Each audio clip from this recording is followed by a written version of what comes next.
Hey, what's up everybody? Welcome to Fuel the Fortune crypto channel with your host Jan.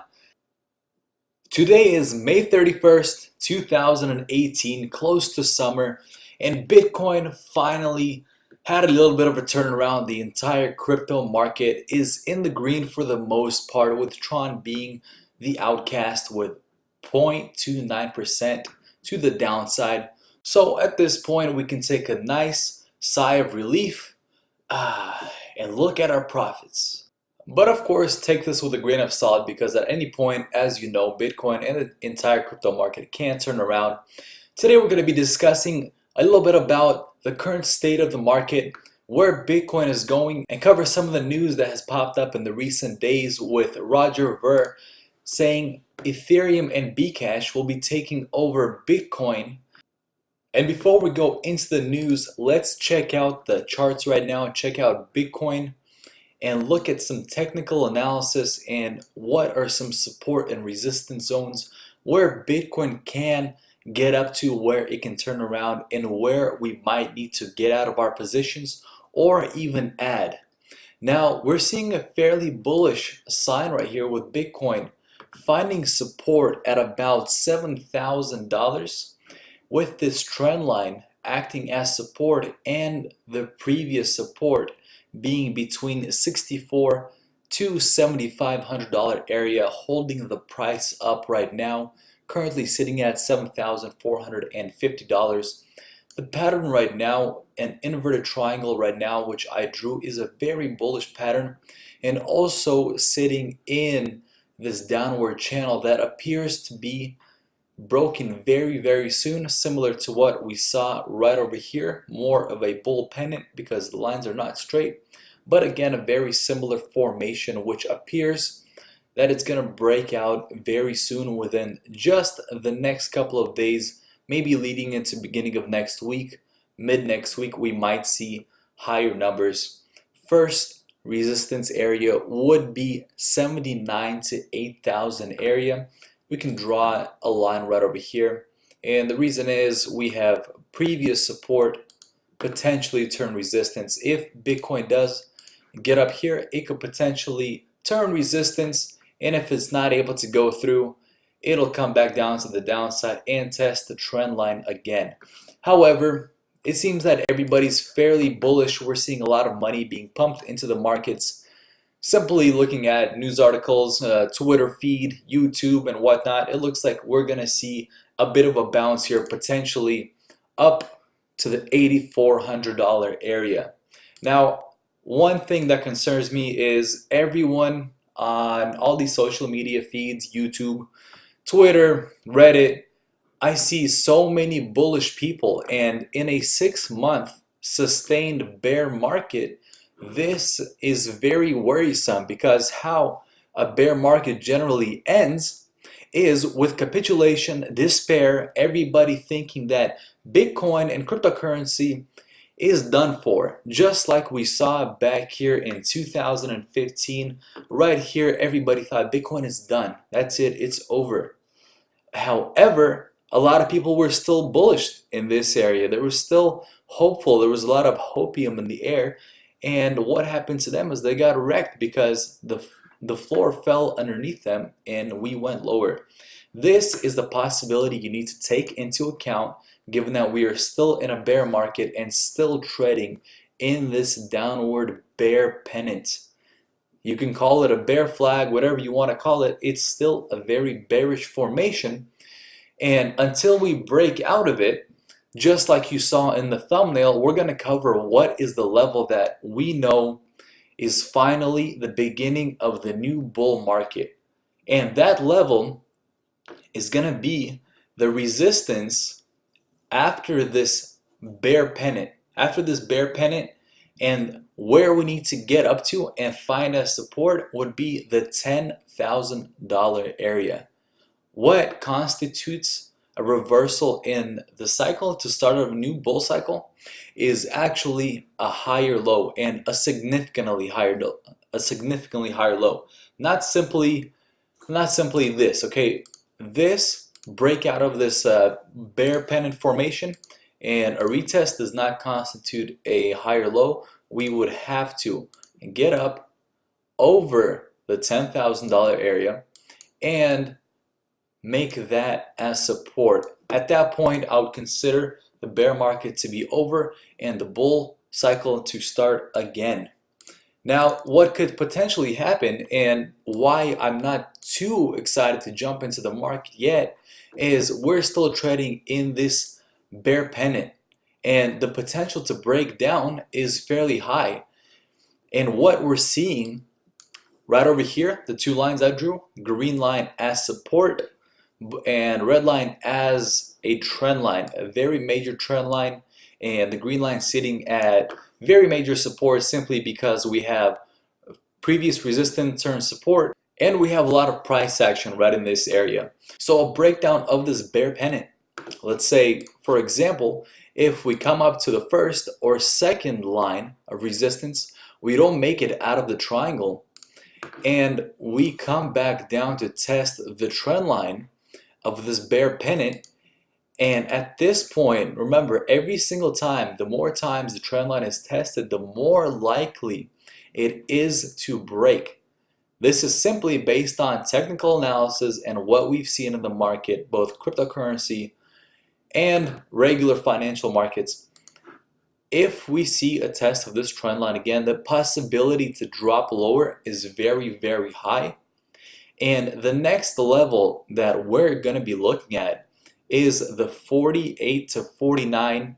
You could even say 45 to $5,100 level as the next support level. Now I know you guys don't want to hear this bad scenario, but to stay profitable and to manage your risk in Bitcoin and cryptocurrency, you need to take this scenario into account. And if we break this area, I believe this will be the start of the new bull cycle because fundamentals in cryptocurrency are very, very strong right now. There's so much talent being poured into Bitcoin and blockchain and different companies adopting blockchain technology.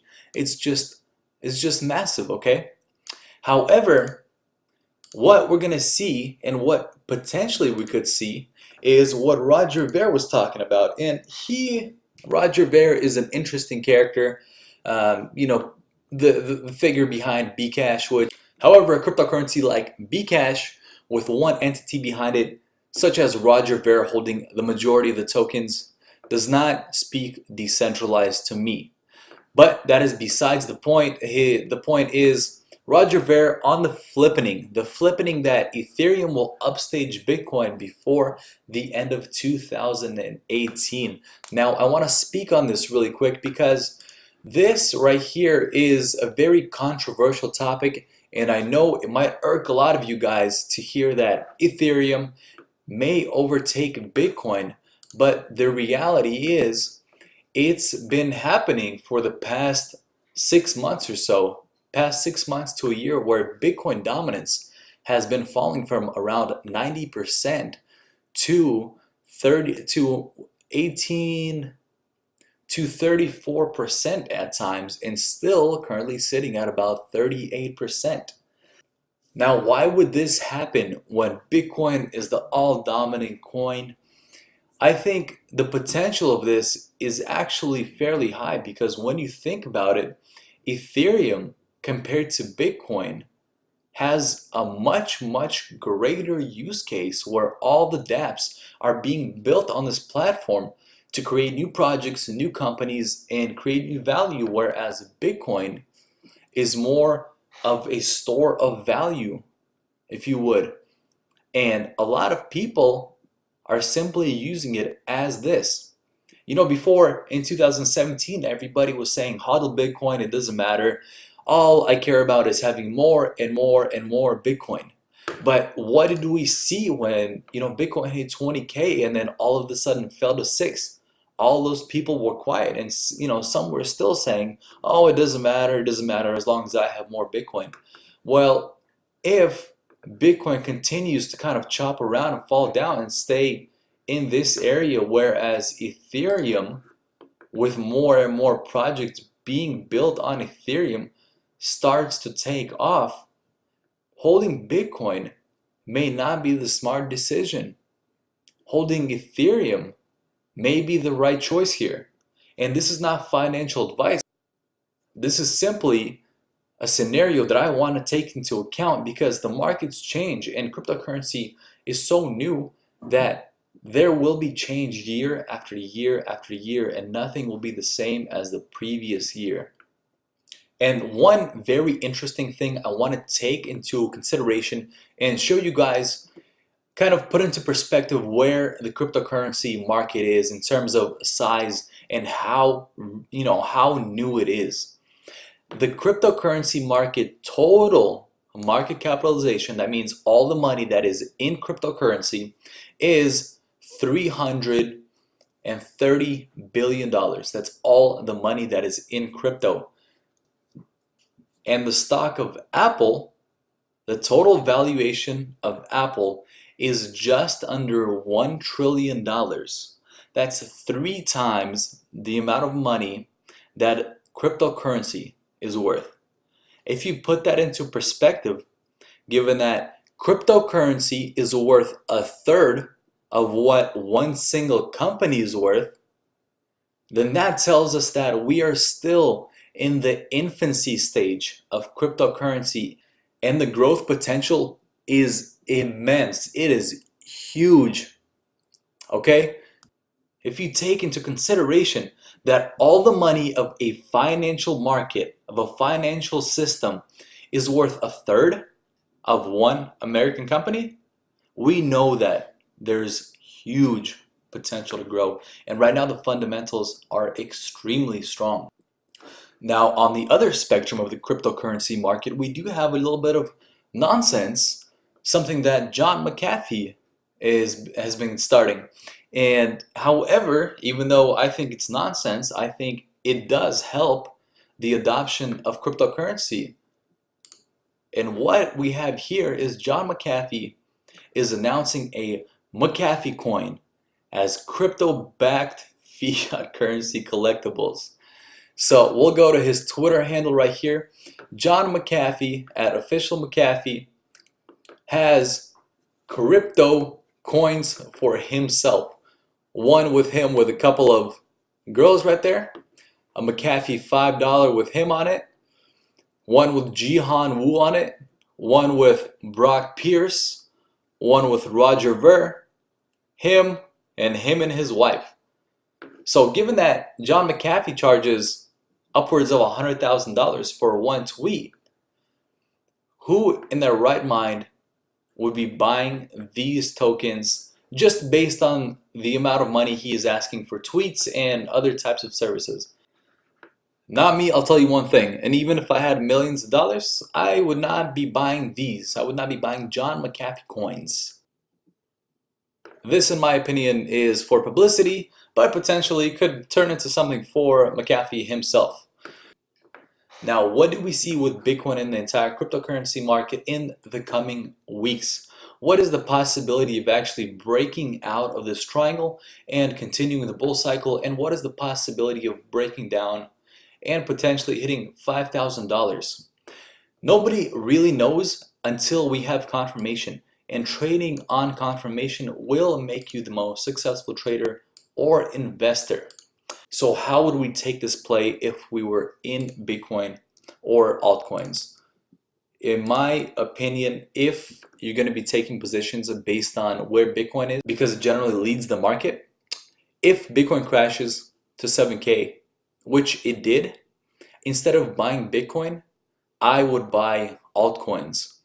And upon Bitcoin reaching a certain level of resistance, I would sell my altcoins. This is simply because the amount of gains, the amount of profit percentage-wise per coin is a lot bigger than Bitcoin. For example, Cardano or Stellar, IOTA did 13% while Bitcoin did 2%.